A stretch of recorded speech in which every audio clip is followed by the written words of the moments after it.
Hello everyone, welcome to channel learn with ease. आज हम solve करेंगे सीबीएसई 2023 क्वेश्चन पेपर में शेयर कैपिटल से रिलेटेड एक क्वेश्चन पूछा गया है। इसे आप कैसे सॉल्व करोगे, प्रेजेंट करोगे, तो सब कुछ सीखना है, समझना है। तो मेरे साथ एंड तक बने रहना। ऑनलाइन क्लासेस के लिए आप मुझे स्क्रीन पर दिए गए नंबर पर व्हाट्सएप कर सकते हो अपना नाम और क्लास। और अगर आप सॉल्यूशन ढूंढ रहे हो टीएस ग्रेवाल और डी के गोयल न्यू एडिशन बुक के, तो चैनल की प्लेलिस्ट को क्लिक करो, आपको सभी सॉल्यूशन अपलोडेड मिलेंगे। कम्युनिटी सेक्शन में एमसीक्यूज मिलेंगे क्विज के फॉर्मेट में, और एमसीक्यूज के सॉल्यूशंस हैं शॉर्ट्स में। तो बहुत कुछ है चैनल पर, विजिट द चैनल। अच्छा लगे तो शेयर और सब्सक्राइब जरूर करना। क्वेश्चन में दिया है कि मुकुंद लिमिटेड एक कंपनी है जिसने 50,000 शेयर्स इश्यू किए, पब्लिक को ऑफर किए। 10 रुपीज फेस वैल्यू का शेयर है, 10% प्रीमियम के साथ। तो प्रीमियम कितना हो जाएगा? 10%, 10 रुपीज का 1 रुपी प्रीमियम हुआ। तो जिसे भी ये शेयर खरीदना है उसे 11 रुपीज कंपनी को पे करने होंगे। कंपनी पैसा कैसे डिमांड कर रही है? 3 rupees on application and 3 rupees on allotment and balance on first and final call. अब ये बैलेंस कितना डिमांड किया फर्स्ट एंड फाइनल कॉल पर कैसे निकालोगे? आपका एक शेयर 11 रुपए का है, 11 रुपीज का। कंपनी अलॉटमेंट तक 6 रुपीज डिमांड कर चुकी है, तो बाकी कितना बचा? 5 रुपीज। तो 5 rupees face value final call पर डिमांड की जाएगी। प्रीमियम तो कंपनी अलॉटमेंट के टाइम पर डिमांड कर चुकी है, तो जो फाइनल कॉल पर पैसा डिमांड करेगी वो कौन सा होगा? फेस वैल्यू का ही होगा। कंपनी को एप्लीकेशन कितनी मिली है? 1,20,000। 50,000 शेयर्स ऑफर किए, इश्यू किए, लेकिन एप्लीकेशन मिली डबल से भी ज्यादा, ओवर सब्सक्राइब हो गया। तो इस केस में कंपनी क्या करेगी? अलॉटमेंट तो उतने ही शेयर्स कर सकती है जितने शेयर्स उसने इशू किए, मतलब 50,000। बाकी 70,000 जो एक्स्ट्रा एप्लीकेशन है उसका क्या किया जाएगा? कंपनी कह रही है कि हम प्रोरेटा बेस पर अलॉटमेंट करेंगे। प्रोरेटा का मतलब प्रोपोर्शनेट अलॉटमेंट। जिसने जितने शेयर्स अप्लाई किए उसको उतने शेयर्स अलॉट ना करके कुछ कम नंबर ऑफ शेयर्स उसको अलॉट किए जाएंगे। अब जो भी एक्स्ट्रा पैसा है कंपनी, क्योंकि 70,000 एप्लीकेशन का पैसा रिफंड नहीं कर रही, वो जो भी एक्स्ट्रा पैसा है कंपनी उसे अलॉटमेंट में एडजस्ट करेगी। इसके बाद कंपनी कह रही है कि मुझे सारा पैसा मिल गया, लेकिन सिर्फ एक शेयर होल्डर है जिसने 6,000 शेयर्स के लिए अप्लाई किया था, उसने कॉल का पैसा नहीं दिया और उसके शेयर्स को हमने फॉरफीट कर दिया। जर्नल एंट्रीज क्या होगी? तो सबसे पहले आपकी पहली एंट्री जो होगी, जो पैसा बैंक में रिसीव हुआ कंपनी के पास इशू के टाइम पर, पब्लिक में से जिस लोग जिन्हें भी ये शेयर खरीदने थे उन्होंने कंपनी के बैंक में जो पैसा जमा किया वो कितना आया, वही एंट्री आपको करनी है। 50,000 नहीं, 70,000 नहीं, 1,20,000 शेयर्स की एप्लीकेशन रिसीव हुई, तो 3 रुपीज के हिसाब से कंपनी के बैंक में 3,60,000 रुपीज जमा हो गए। ये पैसा एप्लीकेशन मतलब फर्स्ट इंस्टॉलमेंट के नाम का कंपनी को मिला। क्या ये पूरा का पूरा पैसा हम शेयर कैपिटल में ट्रांसफर करेंगे? नहीं, हम उतना ही पैसा ट्रांसफर करेंगे शेयर कैपिटल में जितना हमारा शेयर कैपिटल से रिलेटेड है। कितना? जितने शेयर्स कंपनी अलॉट कर रही है। तो कैसे करोगे आप ये सारी एडजस्टमेंट? कौन सा पैसा कितना कहाँ डालना है, कैसे निकालें? कंपनी ने 1,20,000 शेयर्स की एप्लीकेशन रिसीव की, अलॉटमेंट 50,000 कर रही है, तो एक्स्ट्रा एप्लीकेशन 70,000 का पैसा एक्स्ट्रा कंपनी के पास कितना बच गया? 2,10,000। बहुत ज्यादा है। कंपनी कह रही है हम इसे नेक्स्ट इंस्टॉलमेंट में अलॉटमेंट में एडजस्ट करेंगे। तो आपको चेक करना है कि कंपनी अगर अलॉटमेंट में पैसा डिमांड कर रही है तो वो कितना बनता है। 3 रुपीज के हिसाब से 50,000 शेयर्स अलॉट कर रही है, तो 50,000 के शेयर्स पर 1,50,000 ही बनता है। हमारे पास तो एक्स्ट्रा पैसा 2,10,000 है। अलॉटमेंट का पैसा एडजस्ट करने के बाद भी कंपनी के पास और भी पैसा बच गया, 60,000 एक्स्ट्रा। क्या कंपनी से आगे फाइनल कॉल में एडजस्ट कर सकती है? नहीं। क्वेश्चन में ऐसा नहीं लिखा कि आप उसे आगे कॉल में एडजस्ट करो, तो आप नहीं करोगे। जब तक क्वेश्चन में नहीं लिखा हम आगे कॉल में एडजस्ट नहीं कर सकते। सिर्फ अलॉटमेंट तक ही हम एडजस्ट कर सकते हैं। तो बाकी पैसे का क्या किया जाएगा? कंपनी को रिफंड करना होगा। तो आई होप आपको अच्छे से समझ में आ गया। 1,20,000 एप्लीकेशन का पैसा, 50,000 शेयर अलॉट किए, 70,000 एप्लीकेशन का पैसा एक्स्ट्रा 2,10,000 से आपने अलॉटमेंट के पैसे को एडजस्ट किया और उसके बाद एक्स्ट्रा पैसा रिफंड होगा। तो एंट्री कैसे बनेगी? हमने एप्लीकेशन का पैसा 3,60,000 रुपीज जो रिसीव किया, जैसा मैंने कहा शेयर कैपिटल में हम उतना ही पैसा ट्रांसफर करेंगे जितने शेयर्स हम अलॉट कर रहे हैं, जितना पैसा एप्लीकेशन का बनता है। जहां जब जब कंपनी डिमांड करती है सिर्फ उतना ही पैसा शेयर कैपिटल में ट्रांसफर होगा। आगे की कॉल का पैसा शेयर कैपिटल में आप पहले ही ट्रांसफर नहीं करोगे। ये नहीं है कि आपको अलॉटमेंट का पैसा भी अभी मिल गया तो हम इसे भी शेयर कैपिटल में ट्रांसफर कर दें, नहीं। अभी कंपनी ने सिर्फ एप्लीकेशन का पैसा डिमांड किया है तो सिर्फ एप्लीकेशन तक का ही पैसा आप ट्रांसफर करोगे शेयर कैपिटल में, जितना बनता है फेस वैल्यू का।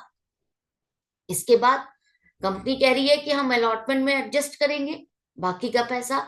ठीक है, हमने एडजस्ट किया, कितना? 50,000 शेयर्स पर हमारा 3 रुपए के हिसाब से बनता है 1,50,000। हमने ये पैसा ले लिया, रख लिया, क्रेडिट कर दिया कि हमारे पास अलॉटमेंट का पैसा आ चुका है। नेक्स्ट इंस्टॉलमेंट का पैसा आपने रिसीव कर लिया, इसलिए आपने अलॉटमेंट अकाउंट को क्रेडिट कर दिया। बाकी पैसा हम रिफंड कर रहे हैं, कितना? 60,000 रुपीज। तो टू बैंक अकाउंट 60,000 से आप क्रेडिट करोगे। तो ये बहुत इंपॉर्टेंट एंट्री है।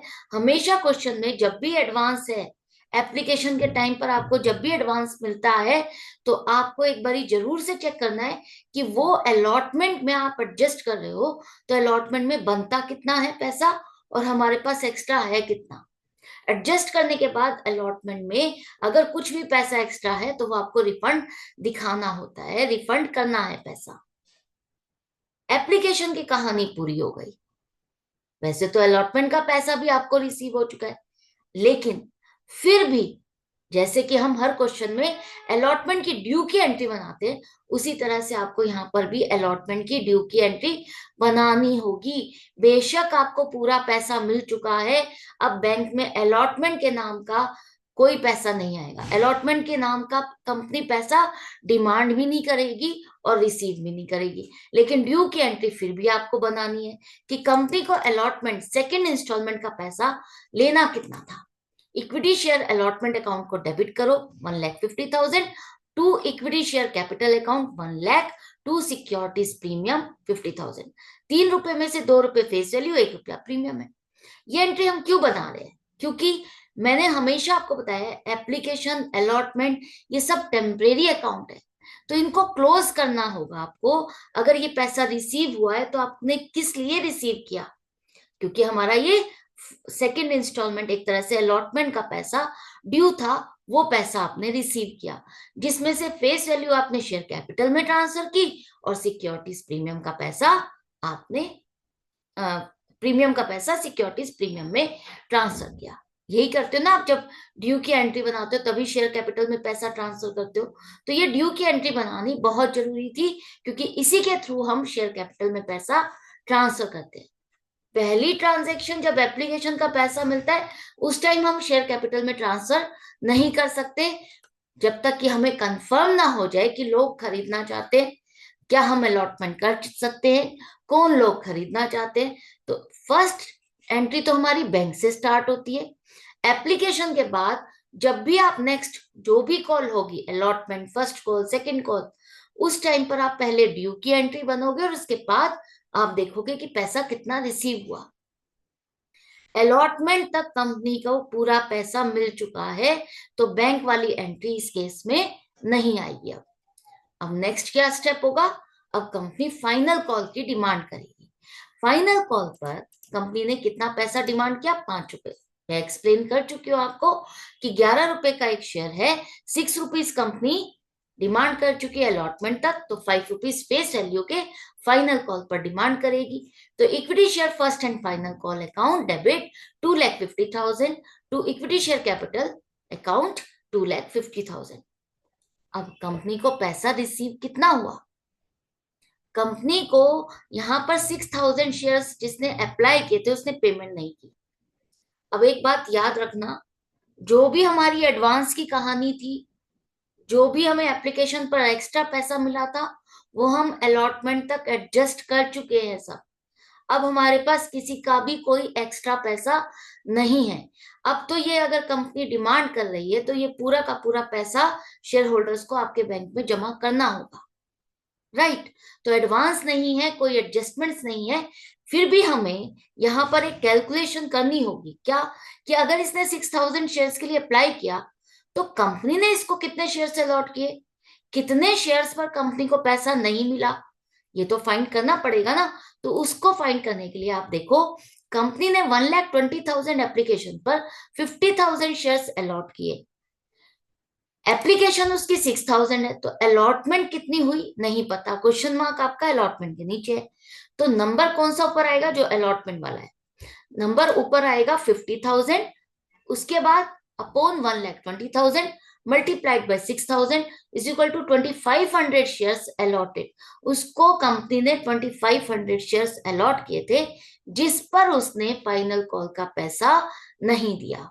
इसका मतलब 50,000 में से कंपनी को 47,500 शेयर्स का पैसा मिला, जो कि बनता है 5 रुपीज के हिसाब से 2,37,500। To equity share first and final call account 2,37,500। आप चाहो तो इसे कॉल सिनेरियर के साथ भी कर सकते हो कि इतना पैसा हमें बैंक में मिला, जो पैसा नहीं मिला वो कॉल सिनेरियर है 2,500 शेयर्स का 12,500, और first and final call account आपका क्रेडिट होगा 2,50,000 से कंप्लीटली। यहां अगर आप first and final call account को ही 2,37,500 से क्रेडिट कर रहे हो, इसका मतलब क्या है, देखो ये डेबिट इतने से हो रहा है, क्रेडिट इतने से, इसका मतलब यहाँ पर डेबिट बैलेंस 10 करेगा, जो कि शो करेगा कि हमें फाइनल कॉल का पैसा पूरा नहीं मिला। अगर आप कॉल से नरेयर अकाउंट खोलते हो तो first and final call account तो आपका क्लोज हो जाएगा, डेबिट भी उतना क्रेडिट भी उतना, क्लोज हो गया। अब रिस्पॉन्सिबिलिटी आ गई कॉल से नरियर अकाउंट की, वहां से आपको पता चलेगा कि हमें कौन सी कॉल पर पैसा कितना नहीं मिला, राइट। तो आई होप आपको अच्छे से समझ में आ गया। आप दोनों में से कोई भी एक मेथड चूज कर सकते हो, और जो मेथड चूज कर रहे हो उसी को फॉलो करते हुए ही आपको एंट्रीज बनानी है। तो यहाँ पर हम इस तरह से दोनों में से कोई भी एक एंट्री कर सकते हैं। इसके बाद कंपनी कह रही है कि हमने शेयर्स को फोरफीट कर दिया, जो 2,500 शेयर्स है इनको फोरफीट कर दिया। तो सबसे पहले इसका आसान तरीका मैंने जो आपको बताया उसको फॉलो करो। अगर शेयर हमारा 10 रुपए का 1 रुपए प्रीमियम के साथ इशू किया, तो आपको देखना है कि कॉल्ड अप क्या है, कंपनी ने इसके शेयर्स को फोरफीट कौन से पॉइंट पर किया, फाइनल कॉल के बाद फोरफीट किया, मतलब कंपनी पूरे 10 रुपीज फेस वैल्यू डिमांड कर चुकी है। अब देखो 10 रुपए में से शेयर होल्डर ने फेस वैल्यू कितनी पेमेंट की, उसने एप्लीकेशन और अलॉटमेंट का पैसा दिया, एप्लीकेशन के 3 रुपीज फेस वैल्यू और अलॉटमेंट के 2 रुपीज फेस वैल्यू की पेमेंट की। तो 5 रुपए जो कंपनी को फेस वैल्यू मिले वही कंपनी की फोरफिटेड अमाउंट है। तो 2,500 शेयर्स पर 5 रुपीज के हिसाब से 12,500 रुपए। आप कहोगे नहीं 6 रुपीज पे किए उसने, बिल्कुल किए हैं। जो 1 रुपी प्रीमियम उसने पे किया, कंपनी ने डिमांड किया और उसने पेमेंट भी की प्रीमियम की, तो वो सिक्योरिटीज प्रीमियम अकाउंट में आपने क्रेडिट किया था, तो वो वहीं रहेगा, वहां से निकाल के फॉरफीचर अकाउंट में ट्रांसफर मत करना। तो फॉरफीचर अकाउंट आपका फेस वैल्यू पर मेंटेन होता है, याद रहेगा। तो अब आपकी एंट्री क्या हो जाएगी, अब आपको शेयर कैपिटल रिवर्स करनी है, कितने से, जो कॉल्ड अप वैल्यू है 10 रुपीज। तो इक्विटी शेयर कैपिटल अकाउंट आपकी रिवर्स हो गई 10 रुपीज के हिसाब से 25,000। इसके बाद सिक्योरिटीज प्रीमियम को आप डेबिट नहीं करोगे, क्योंकि प्रीमियम का पैसा अगर मिल चुका है तो हम उसे रिवर्स नहीं करेंगे। इसके बाद अब आपको देखना है कि उसने कब कब पैसा दिया और नहीं दिया। तो फर्स्ट एंड फाइनल कॉल का उसने पैसा नहीं दिया 12,500 रुपए, और हमें जो पैसा मिला 5 रुपीज के हिसाब से 12,500, वो हमने फॉरफिटेड शेयर अकाउंट में क्रेडिट कर दिया, जो कि कंपनी उसको रिफंड नहीं करने वाली। इसी एंट्री को आप कॉल सिनेरियर के साथ भी कर सकते हो, बहुत सिंपल है। टाइपिंग एरर है, 2,500 मल्टीप्लाइड बाई 10 25,000 होगा, call scenario 12,500, forfeited share account 12,500। First and final call की जगह हमने कॉल सिनेरियर लिख लिया, क्लियर है। ये था जर्नल एंट्रीज, ये था क्वेश्चन। इसके बाद री इशू की एंट्रीज नहीं है, कैपिटल रिजर्व की एंट्री नहीं होगी, सिर्फ फॉर फ्यूचर तक कहा था, हमने इस क्वेश्चन को कंप्लीट कर लिया। आई होप आपको समझ में भी आ गया। तो इसी तरह से प्रैक्टिस जारी रखो, रिवीजन होता रहेगा, कॉन्फिडेंस बिल्ड होता रहेगा। तो सभी चीजों के लिए कुछ तो मेहनत करनी पड़ेगी। डेली की डेली मेरे साथ कनेक्टेड रहो, प्रैक्टिस करते रहो। मिलते हैं नेक्स्ट वीडियो में नेक्स्ट क्वेश्चन के साथ। Good bye and take care.